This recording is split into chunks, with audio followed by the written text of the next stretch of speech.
Hey everyone, I'm Ultima456, you're the Ultimates, and welcome to episode 41 of Let's Platinum Nioh. Alright, time has finally come to take on the boss. Let's see, so I'm going to do 2 attempts at this boss. Well, hopefully 2. So in order to get to him, quickly just go this way from that shrine and you can get there real quick. The first attempt, I'm basically, I'm trying to work out which weapon I was going to use. Wait. Oh yeah, it's here, that's right. I was trying to work out which weapon I was going to use. I think I might stick with the Odachi actually, because I was thinking probably the sword, because that's the one I'm most comfortable with, but I think the Odachi will work well. How are we doing in terms of proficiency? Alright, so everything's right at the beginning of its proficiency level.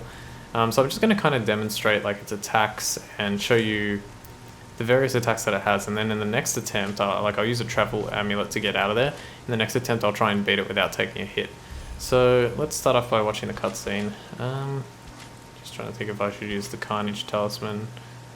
Nah, I won't even buff up with anything. I'm just gonna fight it like normal. Maybe I'll use Sloth or something, but I'll fight it like normal. Alright, get ready for an important cutscene.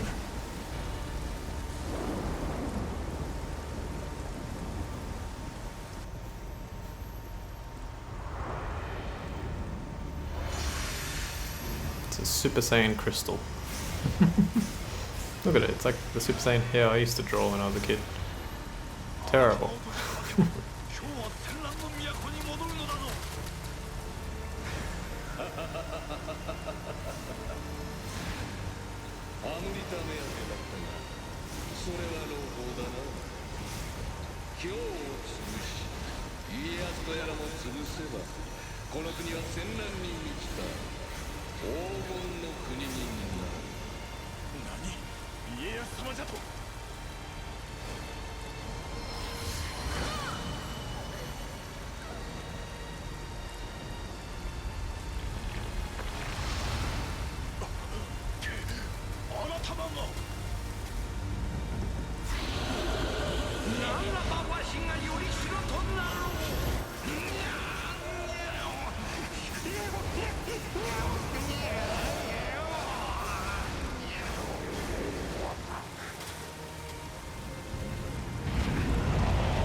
Alright, we'll face off against White Tiger, who is our cat friend that we made in deep within the shadows.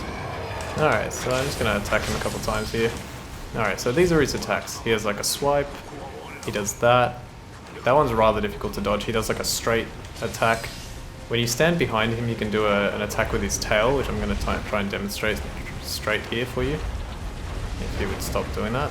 So he does... Oh, another swipe. Very difficult to dodge those. Okay, somehow managed to dodge that. Block. Straight shot again. Maybe if I attack his tail.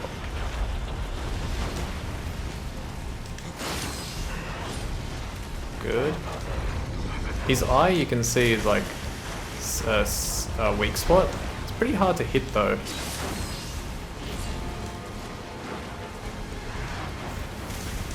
Some attacks go attack it or hit it real well, other ones not so much. Okay, doing okay here, surprisingly. I still haven't taken a hit.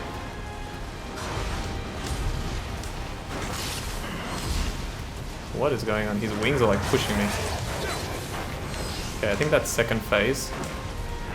I want to try and hit his eye so I can demonstrate. Maybe the backwards, the triangle attack from mid stance.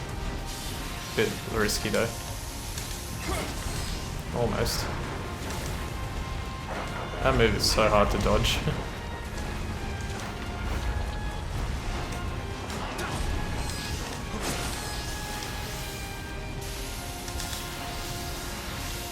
One, two, here we go, he might do it. Can't believe I still haven't taken a hit, this is incredible. Oh, that was bad. Why is he not using that attack? Okay, eye laser. 1, 2, 3.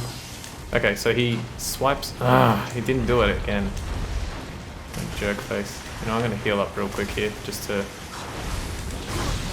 Okay, another hit. I really want to try and get it to happen. 1, 2, 3. Wow. Non-stop attacks. Alright. Alright, well you saw everything except for the tail whip. I've just realized something. Because he killed me instead of me travel amuleting out, that's gonna make doing my strategy a little bit tougher. Not to mention that this strategy, it's I think it'll work, it's just a matter of being a little bit lucky, so I'm gonna have to probably grab my body, travel amulet out, and then go back to him again. You know what, I'm actually gonna go ahead and do that because I don't think it'll work without it, because it requires the skill damage bonus from Kato. So I'm gonna cut me running back to him and getting my body, and then basically I'll be at the door again when I have my body and we'll fight him properly. So I'll be right back.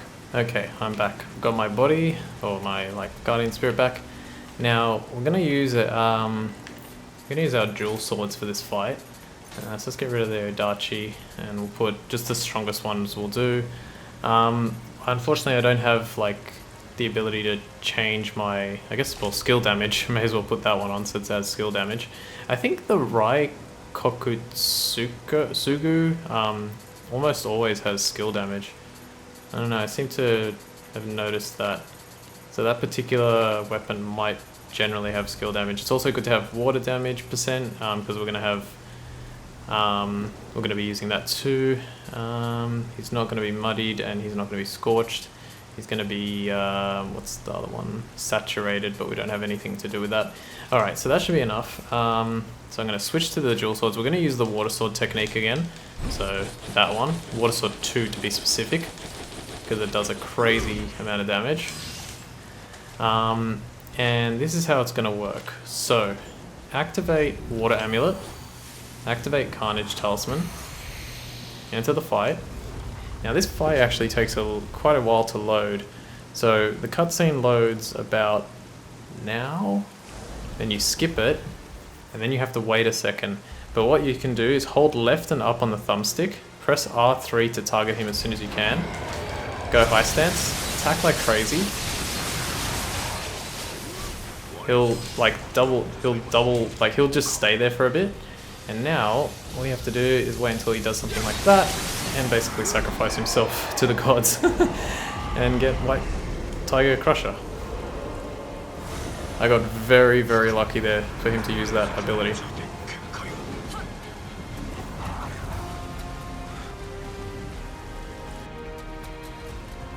I love this part.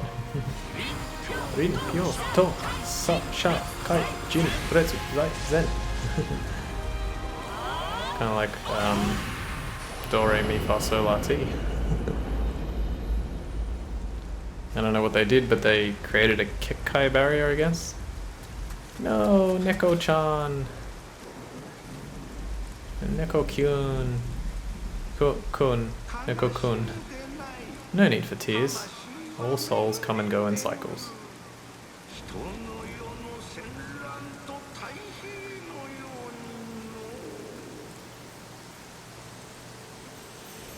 And he's gone forever. Never to ever return. Seriously though, technically he never returns in the main game, as far as I'm aware. But let's just put it this way, it's not the last we've seen of him.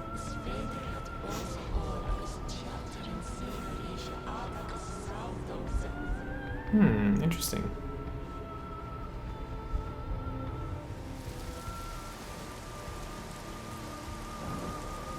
So Shirsha said that he could die and be reborn as long as he exists.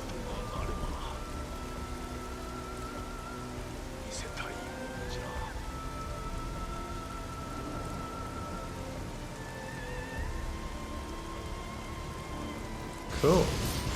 Nice. There we go. White Tiger Crusher. So I definitely know I got it this time. There's another Rai Kokutsu. Let's test my theory. Nope. Theory's botched, doesn't have skill damage on it. Oh, another tune in the power karma. This one... Weight reduction. Interesting. I think this one's still better. But regardless, let's talk to them. So Tenkai, what do you have to say?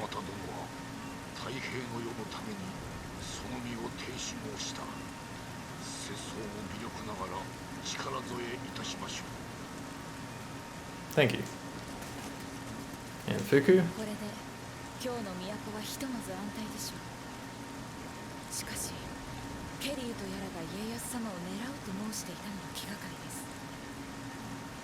Okay. That was also the first time that Kelly sort of... He didn't speak in Japanese, but like it's... Well, his mouth wasn't moving, but he was able to communicate in Japanese, which was interesting. I'm not sure if that's supposed to mean something, but yeah. Wandering Spirit. I believe that's for just beating that mission. I think. I can't remember. I'll put a note if it is or if it isn't. Okay. So we knocked out another main mission, which gives us access to the next region. However, it also gives us access to a bunch of new missions. The Demon of Mount Hiei. I'm sorry. I let Kelly get away. There was nothing I could do against that strange magic of his. If he is after Lord Iyasu's life, we haven't a moment to waste. We must reach Lord Iyasu before he does. On a different note, I feel a deep sense of unease. Perhaps I'm imagining things, but even my cat seems out of all sorts. Okay, so we get some more Onmyo gear. The Twilight mission, the best and the worst, has been unlocked. Fortunately, I can't do any currently. Let me just have a look at that because I believe, yes. So this piece of gear is actually really good because it increases the speed of your casting Onmyo magic. The only thing is my one's really good too, so I don't know if I'm going to change it. We'll see. Maybe I should use it. Yeah, you know what? Mine provides like a lot of defense, but this one actually has more defense, so yeah, that's weird. Oh, because it's only D rank, I guess. We also got this. That's even better than mine. Holy crap, that's a much better piece than mine. Let's put that on. Oh yeah, I was supposed to change that. I forgot to do that. Maybe I should just use this one here. But it doesn't have change to spirit, but it still provides more defense. Yeah, I'll put that on. Tune in apparel. There's only like a few extra points. That's too heavy. That's pretty good. Typically I don't change things that quickly, but now I'm sort of more on the leaning towards more doing that. Yeah, I'm going to do this on Nioh magic power up. I'm going to be quite strong in terms of magic now. Okay, that looks ridiculous, but it's going to have to be the way it is. Okay, so let's have a look at our points because we should have had, we've got 4 points. Life, Amrita, Yokai. There's only one to get every single time. None of these are worth it, in my opinion. But we might change things later, so we'll see. Water Manipulator. Oh, we still haven't got the Water Master. Still haven't got quite a lot of those, but we're getting there. Look at that. Onryoki Crusher, Enma Crusher, Nu Crusher, or is it Nue? I think I think it was Nue. Great Centipede Crusher, Umibozu Crusher, Joru Gumo Crusher, Yukiona Crusher, and White Tiger Crusher. Now, there's only 5 here, but that's not because there's only 5 bosses left. That's because I believe this is only to do with yokai bosses. We're gonna have a few human bosses soon. Another thing I didn't mention, Tachibana Munashige has this title here. It says, in Invitation from the Warrior of the West, but it's only on Way of the Nioh. So you have to complete that mission in Way of the Nioh within 1 minute and 30 seconds.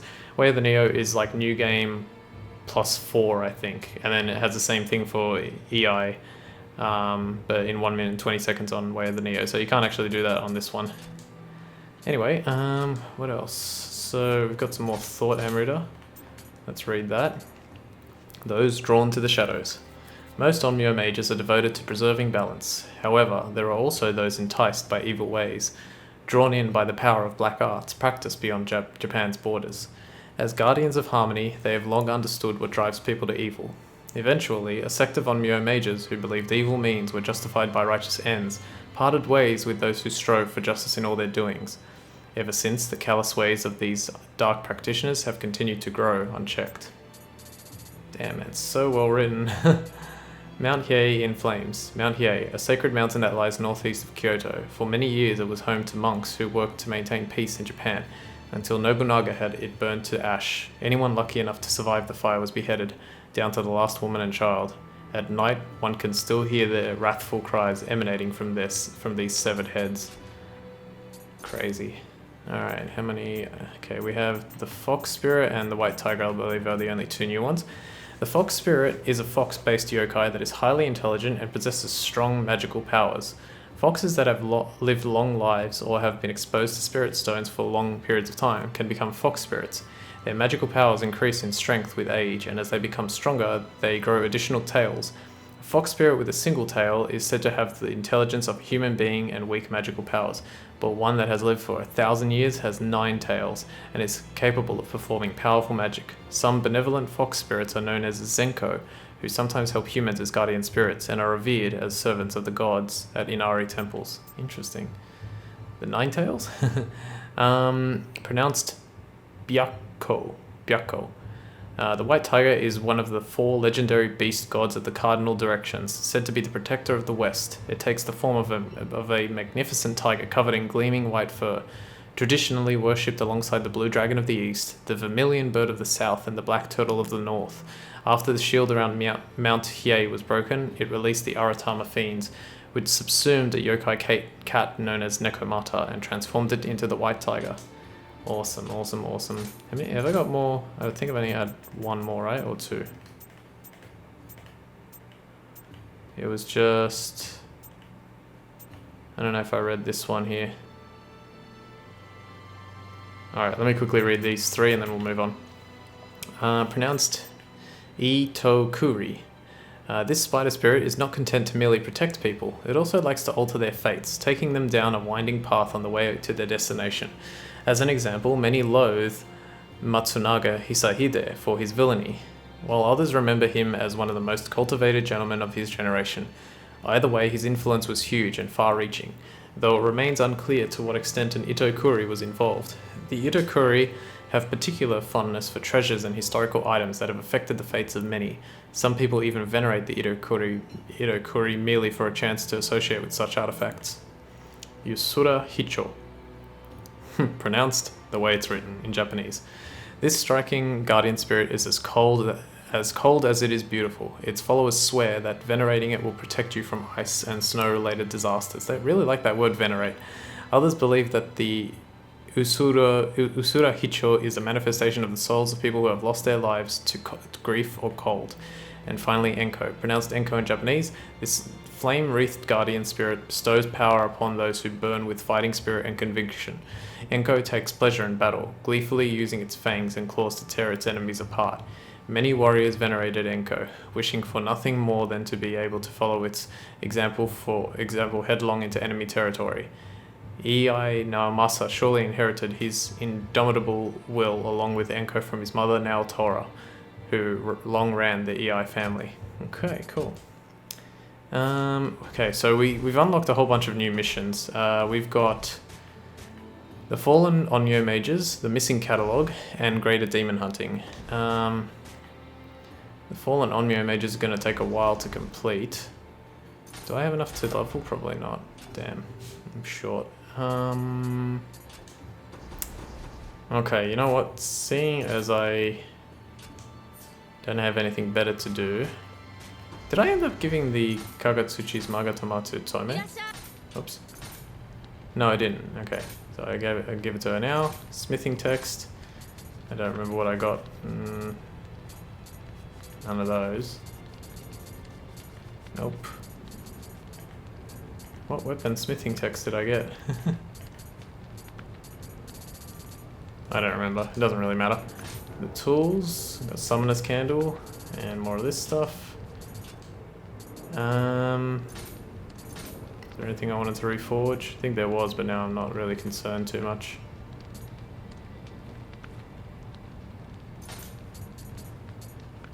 Nah, not worth it.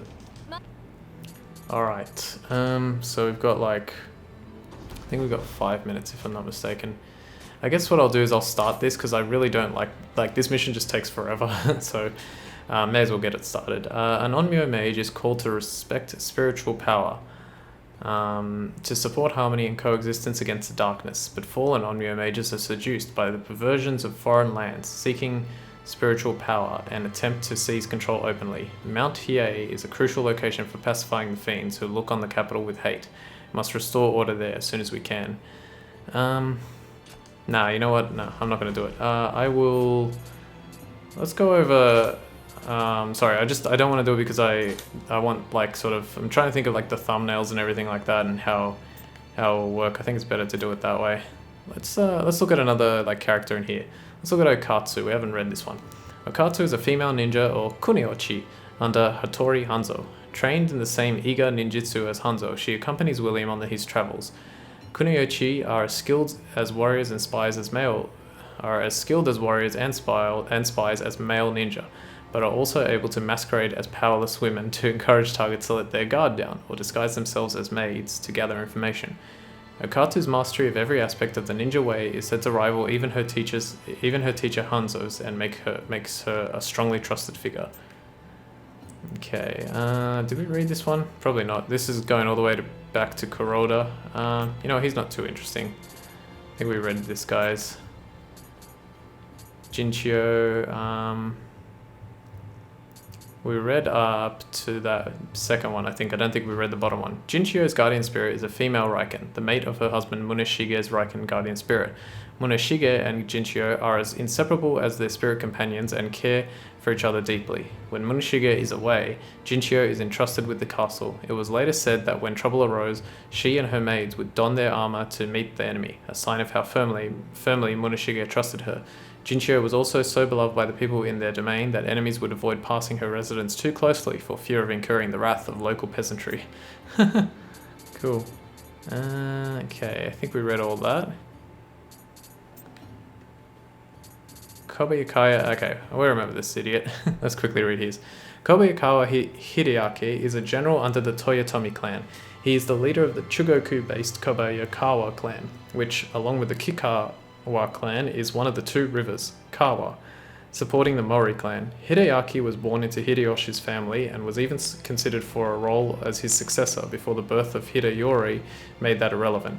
Instead, he was adopted by Kobayakawa Takagage and inherited his position.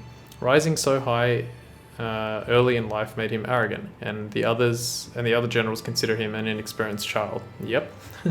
Hideaki proved his valor in his first campaign after coming of age, catching the eye of veterans like Kato Kiyomasa. However, despite committing no particular wrong, he was treated poorly, including having half of his land taken away. This bred anger and resentment, and his fondness for drink and luxury took a turn for the worse. Hideaki acts arrogantly towards the others, but the truth is that he fears that they will see through his act and look down on him. As a result, he lacks confidence in his actions. On the other hand, in his relationships with superiors, he has a tendency to rely on their conscience and goodwill, nor can he bring himself to abandon all humanity. He seeks more power, but finds acquiescence to power meaningless. He tends to view the world coldly, as something without any worth, and his desire to tear it up and oppose everything grows stronger by the day. Even the smallest event might set him off. Interesting. Yeah, let's learn about Tori. Tori Mototada, also known as Hikomon, was a general under the Tokugawa clan, an older leader who has known Ieyasu since the latter was a boy. His loyalty to his lord and earnest, undeceitful service was praised as the epitome of the Mikawa samurai ideal. His role in Tokugawa's army was to ride at the head of a unit accompanying Ieyasu himself. They spelled Ieyasu wrong there. Where is another spelling of it? Yeah, they missed the A. Mototada distinguished himself in both defensive and offensive actions against the Takeda clan and their allies, and when Ieyasu was later attacked from the rear by the Hojo clan, Mototada fought them off. He refused any reward, however, saying that such praise was only useful to those changing their loyalties. When Toyotomi Hideyoshi became Ieyasu's lord and offered similar official recognition, Mototada rejected it again, revealing a side so loyal and stubborn as to be impractical. Alright, and I guess we'll read this last one and we'll call it an episode. Ei Naomasa, why didn't you tell me how to read it? Why didn't you tell me how to, Wait, there's... No, okay, so yeah. Yeah, tell me how to pronounce it. Iai Naomasa was a general under Tokugawa Ieyasu, known for being as versed in the finer arts as the arts of war. He was counted among the 4 celestial kings, whose contributions to the Tokugawa clan were most spectacular. Naomasa entered Ieyasu's service as a page at the Battle of Nagashino, which triggered the demise of the Takeda clan. Despite his gentle demeanor, youthful good looks, his body was covered in countless battle scars, revealing the intensity of his efforts on the battlefield. Naomasa hired a unit of Takeda retainers who were feared for their blood-red armor and reorganized them as Iai Reds, or E-Reds maybe. Naomasa led them personally. The Reds proved their mettle at battles across Japan, with Naomasa himself wearing a horned helmet and bringing such ferocity to every confrontation that he became known as the Red Oni, or like the Red Demon, I guess. When Naomasa was 2, his father was suspected of plotting against the Imagawa clan and executed. It was Iai Naotara who took in and raised Naomasa after that. Naotara was a crafty woman and a master negotiator who rescued the Iai clan from its precarious situation and earned the sincere trust of her retainers. After her death, Naomasa inherited her guardian spirit, a fire tiger. And if we complete his mission 3 times, we get some more information there. Maybe I'll do that next time, or at some point. So next time we'll definitely do those. Maybe, I don't think we can do both. I think the Fallen on Nioh Mage is going to take all episode. But if it doesn't, I'll do this one again and try and read that last bit. And then we can do the missing catalogue and Greater Demon Hunting. Greater Demon Hunting is very quick. And then we can move on. Alright, so I want to thank you all for watching episode 41 of Let's Platinum Nioh. My name's Ultima456, you're the Ultimates, and I'll see you next time.